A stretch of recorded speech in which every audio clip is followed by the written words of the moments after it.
Welcome to the Short Score, the Team Roping Journal's weekly updates from the team roping world, including from Pro Rodeo, major jackpots, USTRC, and World Series of Team Roping qualifiers, and more, with hosts Chelsea Schaefer and Kaitlin Gustave.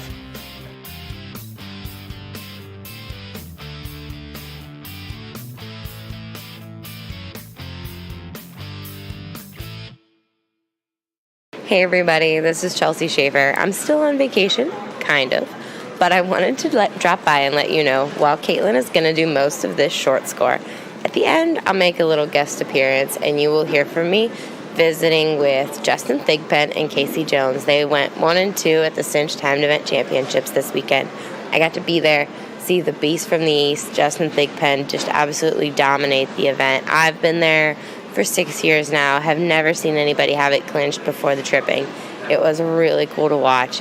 I hope you enjoy my conversation with them, and I look forward to being back in the office next week. Hey everyone, it's Kaitlin now. I'm just going to pause and say it was really nice to hear Chelsea's voice. I haven't seen her in a week, a little over a week, or heard her voice really, so that was awesome. I'm glad she popped in on the score, and at the end of this episode you'll hear interviews with her. That's awesome. But let's get through some newsy stuff real quick and we'll jump into those interviews from the Cinch Timed Event Championships. Let's start off with the Pro Rodeo. Houston is still going on. They have their Super Series. So far, there have been 4 complete Super Series semifinal qualifiers. Going through those from the first series, those qualifiers are Dustin Negaskiza, Corin Kuntz, Cody Snow and Wesley Thorpe, Ren Richard and Quinn Kessler, and Clay Smith and Jake Long.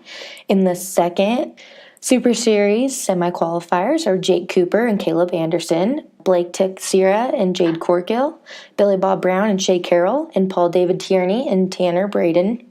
From the Super Series, the third semifinal qualifiers are Matt Sherwood and Tyler Worley, Colton Schmidt and Jeremy Bueller, Bart Brunson and Trace Porter, and Corey Kidd and Logan Medlin. And from the fourth Super Series, we have Ty Blassingame and Kyle Lockett, Bretton Hall and Chase Tryon, Luke Brown and Paul Eves, Chad Masters, and Joseph Harrison. And right now they've completed the first round of the Super Series 5. Winning the first round was Tyler Wade and Billy Jack Sabins with a 4.8 second run. Second, Caleb Driggers, Junior Noguera. Third are the Miners, Riley and Brady. And fourth is Clay Tryon and Travis Graves. That is awesome. Now we have Scottsdale, Arizona. Winning that was Derek Begay and Matt Sherwood. Yes, Matt Sherwood was on the heel side. They won that with a 4.5 second run, adding $1,829 to each of their earnings. Derek Begay is currently 8th in the world, and Matt on the head side is 24th. That's awesome. That was cool to see Matt on the heel side. For the Southeastern Circuit, Jacob Degenhard, I might butcher that, I'm sorry, and Zach Mabry, they are currently leading the circuit standings with $13,509.15. They won Arcadia, Florida with a 4.8 second run, adding $2,838 to their earnings. And they won second at the Okeechobee, Florida Rodeo, Cowtown Rodeo, with a 5.4 second run, adding $912 to their earnings. Coleman Proctor and Ryan Motes, they are obviously still leading the world standings after that Great American win. RFD TV is the American. So happy for them. It's going to be exciting to see how everything's going to play out this year with the standings and as rodeo season kicks off. And now for World Series of Team Roping news. There's really no news this weekend, but there are a few ropings going on this weekend, so I'm just going to rattle those off. Don't miss them. Going to be great. There is the Triple T Productions World Series qualifier, March 15th through the 17th at South Point Equestrian Center in Las Vegas, Nevada. Then you have the Wiley Hicks Jr. Memorial Roping at the Amarillo National Center in Texas, Amarillo, Texas. That one's an awesome roping. Be sure to get to that roping And in a few months, the Advo roping, those two ropings teamed up last year, and they're giving away a trailer for High Money Winner. You don't want to miss out on those two ropings. So make sure you get down to Amarillo this weekend for the Wiley Hicks. And lastly, for World Series ropings going on this weekend, there is the Mountain States Cattle Company's roping at Grand Hills Arena, formerly known as Spicer's, in Eaton, Colorado. I will personally be at that roping. It's close to home, so might as well just head on over there. They are also having a number 10.5 American Cowboy qualifier for RFD TV's The American in 2020, so you don't want to miss out on that. We saw some big money being won and everything just a few weeks ago, so that is one you don't want to miss. And lastly, we have USTRC. Like I said, there wasn't a whole lot of ropings going on last weekend, so I don't have any newsy topics, but there are 3 ropings going on. March 16th through the 17th is the Watson Team Roping Signature Series event in West Monroe, Louisiana. Then you have, on the 15th through the 17th, a JX2, that's John Johnson's roping, Tennessee Championships in Franklin, Tennessee. They are also having a 10.5 American Cowboy roping on Saturday. That will be the last roping of the day on Saturday, so you don't want to miss that, another 2020 qualifier. And lastly, on the 15th through the 17th, Jeff Smith Productions is having a roping at the Lazy Arena, the Oklahoma Winter Championships.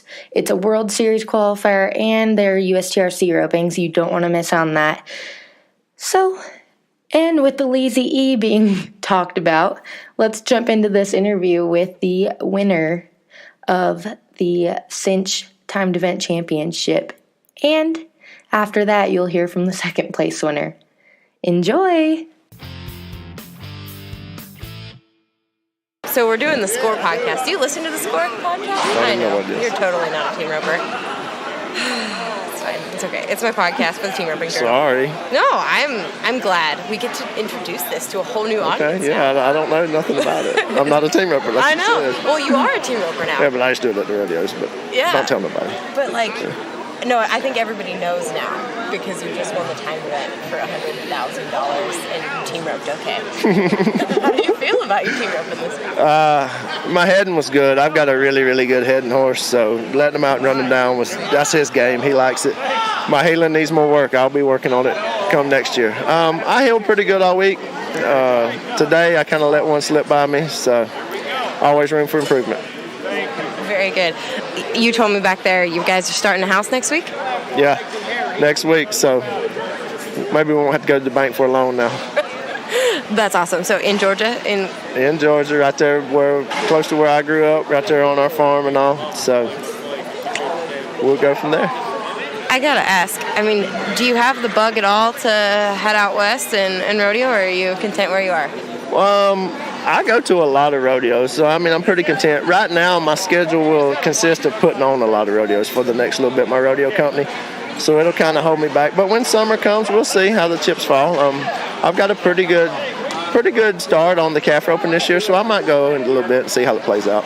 Yeah, you just won the San Angelo Cinch shootout? Yes, ma'am. How did you get into that? Being in the top 7 for the new year. Gotcha. Okay. Well, goals for the next year? You're not sure yet? Keep rodeoing. Just trying to get better at what I do. Prepare for this event again. Spend time with my kids. My kids are my life now. They're in their oak pen. They're riding their ponies. Sometimes they're in the way. My littlest one, he works the chute and then tells me what to do, tells you what every calf's going to do coming in there. So it's pretty cool to see them take that much pride in it as much as I do. So whatever they want to do, I'll do. Your littlest one's here, right? And he's right there. Has he gotten to tell you good job yet? Yeah, but I tried to get him to take pictures with me while ago and he wouldn't. He said no, he went backwards. That's awesome. Tell me what you were thinking in that last trip in Sear. Was that just for fun? Yeah, but my buddy Matt McGee, when I come out back from the Bulldog and we knew we had it won, his first words out of his mouth was, "You don't back off. Like, it's a job, go do your job." And heck, I need all the runs tripping I can, so it wasn't no layup. I went at him aggressive, and we tied him pretty good. I thought we made a good run. Finally got him down, and I was happy. Now, everybody listening to this might not know, 2 weeks ago you found out you were coming? Yep, about 2.5 weeks ago. I was in San Antonio and got a phone call that morning. They asked me, did I want to come? It was probably 9 o'clock in the morning, and they told me they needed to know by 12 o'clock. So the thought of where am I going to get a tripping horse now, of course I wanted to come, but the thought of how I was going to gather everything up, and we've been working on that process since right up till we got here. And the second place guy, Casey Jones, played a little bit of a role in that? Yes, he was actually down in South Georgia, about an hour and a half from me. Did you know him? Oh, yeah, I knew him already. And we called him up, and he let me ride his practice tripping horse to get a few runs. All right. Well, congratulations. Thank you very much. Excited for you. Thank you. Congratulations, Casey. Thank you. Does it feel good? Oh, yeah. Oh, yeah. For the stuff I've been through in the last couple of years, yeah, it feels great. Because I hadn't placed here for, 4 years? I got hurt 3 years, and the year before that I didn't win anything. And so I was, crazy thing about it, when Cinch sponsored this, I called, the head honchos at Cinch, and I said, look, if you're going to sponsor that event, I'm going to wear Cinch clothes there. So they sent me a bunch of clothes, and I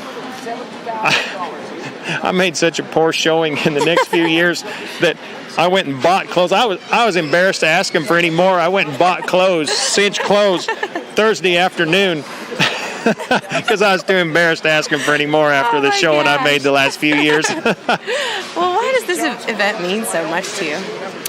Oh, yeah, this. I love this event, and I work hard at it, and I'm going to work harder at it. You are? And, so I just love it. I'm going to be here as long as I can stand it.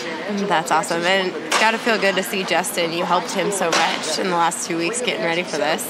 Yeah, he had a lot of, I know what it takes to get ready for this thing, and he didn't have a lot of time. Yeah. And, hats off to him for being able to jump on some horses he hadn't rode and do some things like that. I know what it's like to show up here and get on a horse, that you've never even rode and try to compete against a field of, ropers like this. And so I knew exactly what he was up against and what he was going to be going through. Did you give him any advice? Yeah, while we were practicing, I was giving him a lot of advice. What doesn't anybody know about the earliest moments of his tripping career 2 weeks ago? Oh, gosh. What did he do wrong? Are you going to broadcast this? Well, okay.